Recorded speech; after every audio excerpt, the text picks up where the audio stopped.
कि आरटीओ को वास्तव में जो काम करना चाहिए वो कर नहीं रहे। छुटपुट लोगों को पकड़ के, बेकार लोगों को परेशान करके, खाली एक दिखावे की जो नौटंकी होती है वो चल रही है कि उन्हें किसी की नंबर प्लेट उतार के और उसकी नौटंकी खड़ी करके कि हमने इसकी प्लेट उतार दी, तो उससे कोई आपने बहुत बड़ा काम नहीं किया जी।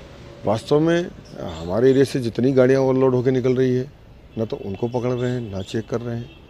रेती के डंपर 60-60 टन के डंपर आ रहे हैं यहाँ, इनके पास कोई परमिट नहीं, कोई उनके पास टैक्स नहीं, कोई वो अवैध रॉयल्टी चोरी जो भी है सब करके इतनी गाड़ियाँ चल रही, लगभग 250 से 300 डंपर हमारे यहाँ रोज आते हैं। ऐसे हालत स्कूल बसों की है, उनके प्रॉपर फिटनेस है नहीं है, उनमें प्रॉपर सुविधा है नहीं। ये पास ही कैसे करते हैं बिना सुविधाओं के, वो बसें पास हो जाती हैं। तो आखिर कहीं न कहीं सिस्टम में गड़बड़ है। इसके अलावा सर जो सामान्य यात्री बसें हैं उन पर ओवरलोड करके ले जाई जा रही हैं वो बसें, और उसके अंदर मतलब जो 35 सीटर पासिंग गाड़ी बसें हैं उनके अंदर 150 से 200 मतलब सवारियाँ बिठा रहे हैं, और ऊपर इतना लोड रहता है कि वो बस कभी भी बड़ा दुर्घटना कारण बन सकती है। ना बसों में कैमरे हैं और ना ही फायर एक्सटेंशन है। बिल्कुल आप सही कह रहे हो कि बसों की स्थिति ये है कि हमारे यहाँ 3 लाइसेंस लेते हैं और 1 बस चलाते हैं, सारी सवारियाँ उसमें भर लेते हैं। एक ही नंबर की 3-3 गाड़ियाँ चलती हैं, एक परमिट में यहाँ 4-4 गाड़ियाँ चलती हैं। हमारे यहाँ अगर वास्तव में बसों की चेकिंग होगी तो ये आधी बसें तो घर खड़ी हो जाएंगी। तो ये सब कहाँ हो रहा है और वास्तव में नहीं हो रहा, तो कहीं न कहीं बहुत बड़ी गड़बड़ है। सर जैसा कि अभी सतना के अंदर एक मामला हुआ था कि 2 बच्चों की किडनैपिंग हुई थी बस के अंदर से, सर उसका कारण ये बताया जा रहा था कि ना तो उस बस में सीसीटीवी कैमरे थे जिससे उनकी शिनाख्त नहीं हो पाई, और वो 2 बच्चों को अपहरण कर मार दिया गया। सर तो ऐसी स्थिति सर यहाँ निर्मित हो, क्योंकि यहाँ पे भी बसों के अंदर कैमरे नहीं है, और जो बच्चों संबंधी जो सुरक्षा के इंतजाम होते हैं वो पुख्ता बसों के अंदर नहीं है, खास करके स्कूली बसों में। बच्चों के मामले में और विशेषकर स्कूली बसों के मामले में तो सरकार को या प्रशासन को कोई कॉम्प्रोमाइज़ नहीं करना चाहिए। आरटीओ को बहुत सख्ती से नियम पालन कराना चाहिए इसमें, और बिल्कुल मैं इस पक्ष में हूँ कि हर हाल में नियमों का पालन हो। कम से कम बच्चों के मामले में लेकर तो बहुत गंभीरता आना चाहिए।